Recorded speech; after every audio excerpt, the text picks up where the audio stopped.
Welcome to the Jesus Way podcast, a series dedicated to restoring the true gospel of Jesus. We believe that Jesus showed us the perfect way to God, so we invite you to walk the Jesus way with us.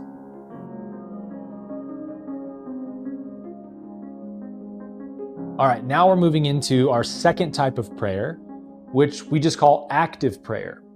Another term for it is affirmative prayer.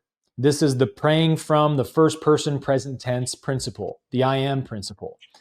And so Jesus gave us a good model of this in the Lord's Prayer, Matthew 6, 9 through 13. Pray then in this way, Jesus said, Our Father, who art in heaven, may your name be revered as holy. Your kingdom come, your will be done on earth as it is in heaven. Is the important word, right? Give us today our daily bread and forgive us our debts, as we also have forgiven our debtors. Do not bring us into the time of trial or temptation, but rescue us from the evil one. So even in this prayer from 2,000 years ago, which has probably been highly edited by Gentile scribes, we still see this present tense, first person kind of format here. Jesus is just declaring what's true from God's nature.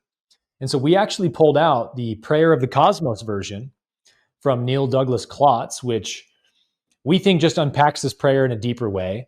If you've never read this book, essentially what Neil Douglas Clots did as an Aramaic scholar is he retranslated the Gospel of John into its original Aramaic, or what its original Aramaic must have been, and then took some linguistic liberty to unpack the Aramaic words in their sort of etymological meaning and pulling out the deepest possible meaning from the Aramaic.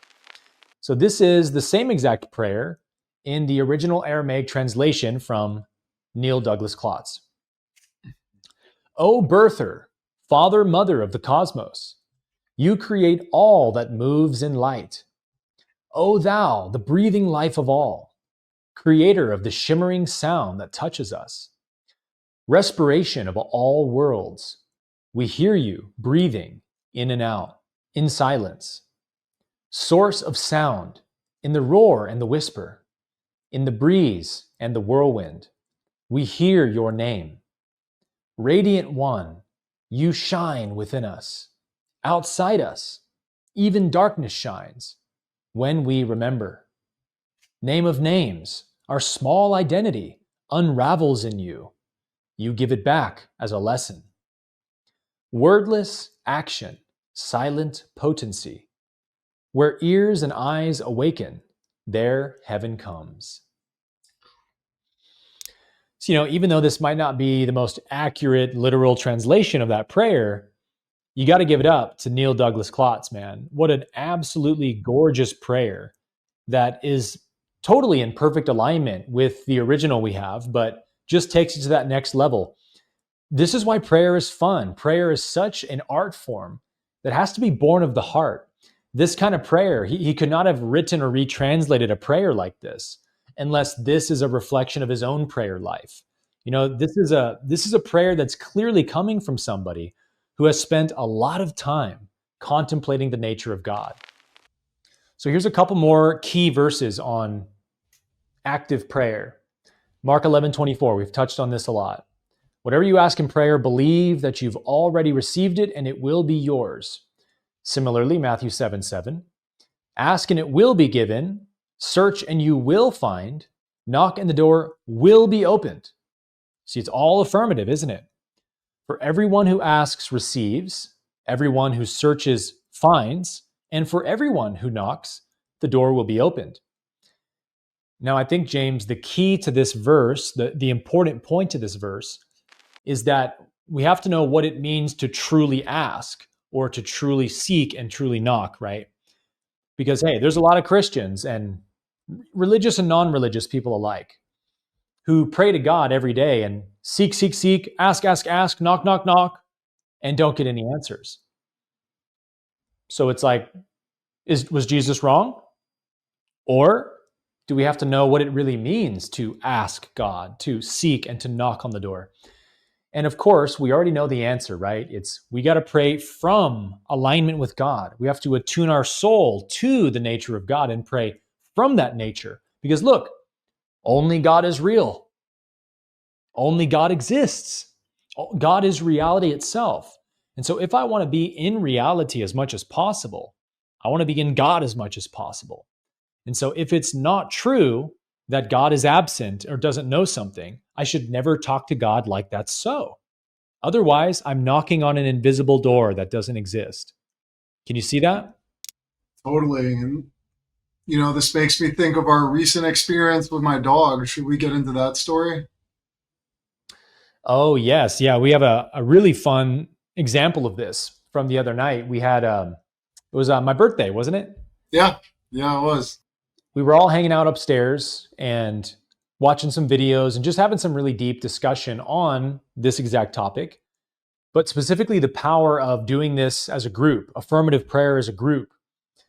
Greg Braden, Joe Dispenza, many other people are well known for using this technology in group settings to have physical healings and all kinds of miracles. And so we said, hey, before we go home tonight, let's all do an affirmative prayer together. So it must have been, I don't know, 1 a.m. or something when everybody was starting to head home. And I said, oh, wait a minute, guys, we forgot to do our prayer practice. So we circled up and we were like, what are we going to pray about? And James had mentioned that earlier that night that his dog, Noli, had injured her spine or something. Is that what happened? Yeah, she's a dachshund, half dachshund, and they're very prone to spine injuries. And she was in a bad place. She's 10 years old. I had never seen her in that much pain. She didn't move for 3 days. She just sat in the same spot, whimpering, crying, and it was so heartbreaking. And I took her to the vet, and they did all the X-rays and showed that she had slipped a disc in her spine. And I was just extremely worried about her. That's my baby, and it's heartbreaking to watch dogs suffer like that. So Aaron had the idea that we would pray for Noli, which I tremendously appreciate. Thank you for bringing that up, brother.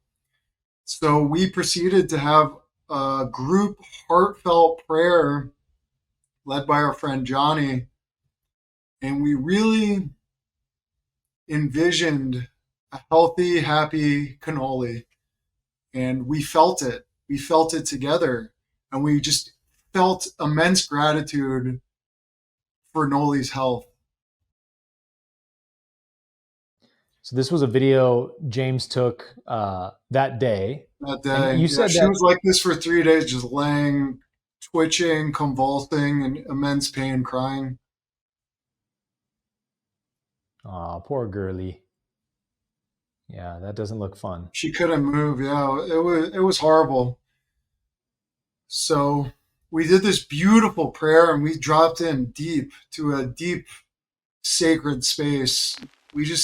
I felt a very, it was a sacred experience. We just envisioned cannoli healthy, and we felt it, and we knew it. I feel like that's the real thing. We knew that she was healed. So I get home that night. She's still in the same spot, and I'm like, I had faith. I was like, she's still. It's all good. I trust God. Went to sleep. Woke up like 6 hours later, and she just jumps up and starts following me around. I'm like, are you kidding me? This is amazing. And she's been good ever since. It's miraculous. Yeah, So this this is was the her next morning, morning. right? Yeah, So she didn't move for 3 days. she didn't move. She was just crying and convulsing and yeah, strolling around. And then she started jumping on my couch. I'm like, are you insane? You're gonna hurt yourself again. But dogs will be dogs. Didn't you say you guys went on like a 45-minute walk that day? The next day, yeah, I Yeah, wow. probably should So have that's been just a one little more. example. It's like you can do this with anything. But I grew up in church doing this all the time. We would do group prayer for all kinds of stuff. And that's usually how we saw all of the incredible healing miracles that I grew up witnessing.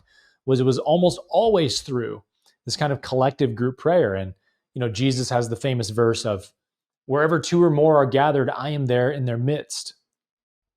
There's just something so powerful about joining heart and mind with others to elicit the true power of prayer on another level. Ra in the Law of One calls it the law of doubling, or the law of squares, where they say that when two people join in agreement for something, like in consciousness and mind, it doesn't just have a doubling effect, but it has an exponential effect. So it's not like times two, it's like to the power of two. So it's exponential. We got some quotes now from some other teachers I've mentioned. This is a great quote from Greg Braden's book, The Divine Matrix, which I highly recommend if you haven't read it. Beliefs and the feelings that we have about them are the language that speaks to the quantum stuff that makes our reality. This quote is from Doc Childre, who's the founder of the Heart Math Institute. It says, heart intelligence is the intelligent flow of awareness and insight that we experience once the mind and emotions are brought into balance and coherence through a self-initiated process. So that would be prayer or meditation. And then a quote from Dr. Joe Dispenza. We know that it takes a clear intention, a coherent brain, and an elevated emotion, a coherent heart, to begin to change a person's biology. So Dr. Dispenza has done a lot of work in this field and a lot of experiments at his retreats and events. He has a ton of scientific literature to back up these statements that he's done. And then when you get a group of people in mind-heart coherence, I mean, they just put cancer patients, paralyzed people, diseased people in the center of that circle. And they just pray like, it is done, healing, healing, now. And they get charged up. And we know that emotions register on the electromagnetic spectrum quite powerfully.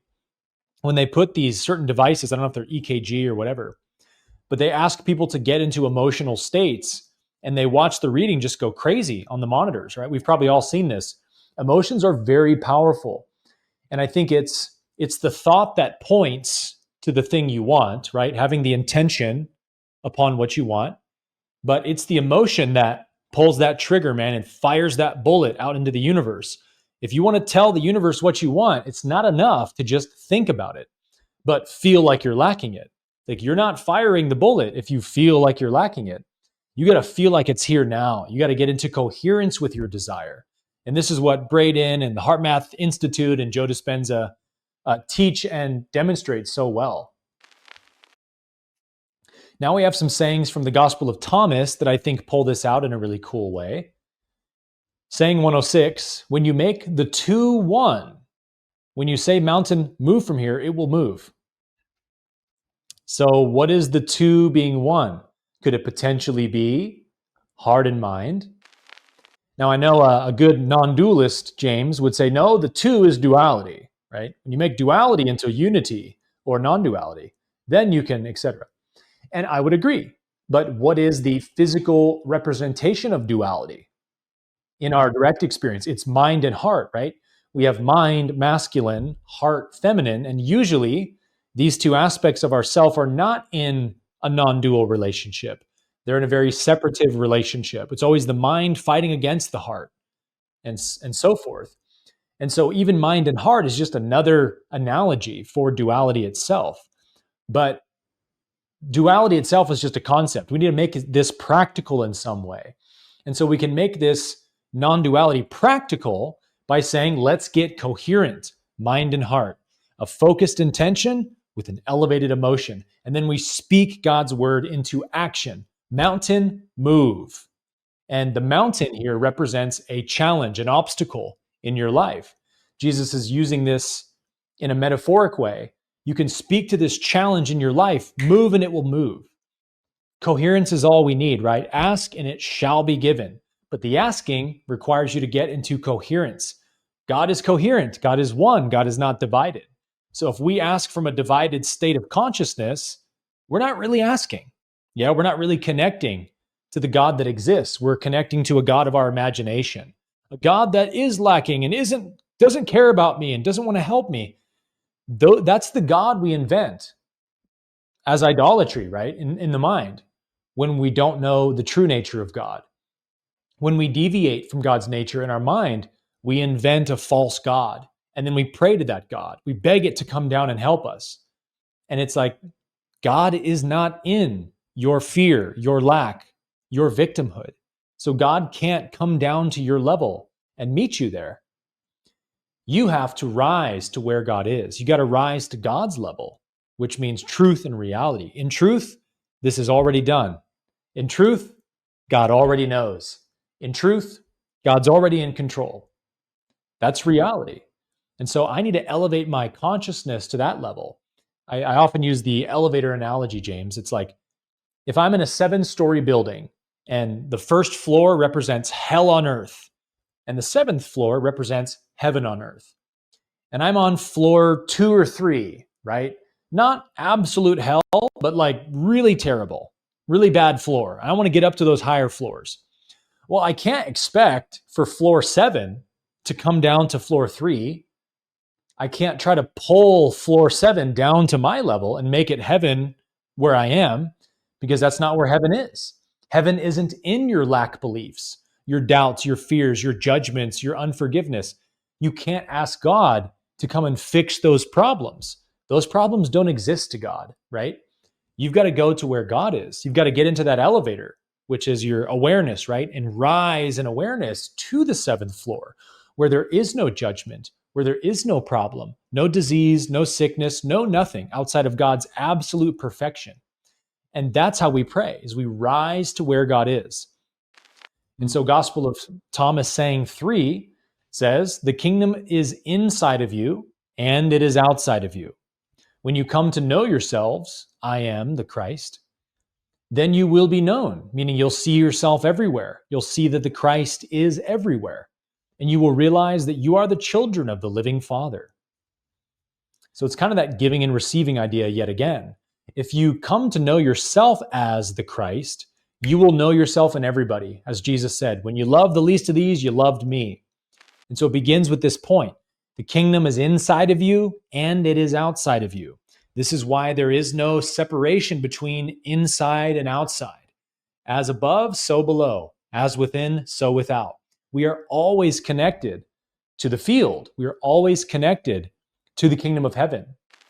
So prayer has to come from a place where we know there is no separation or disconnection between what I am holding in my mind and reality itself. Meaning, if I hold this in mind with a strong intention and an elevated emotion, it will and must manifest in the material world outside of me. This is divine law. It can never be violated, right?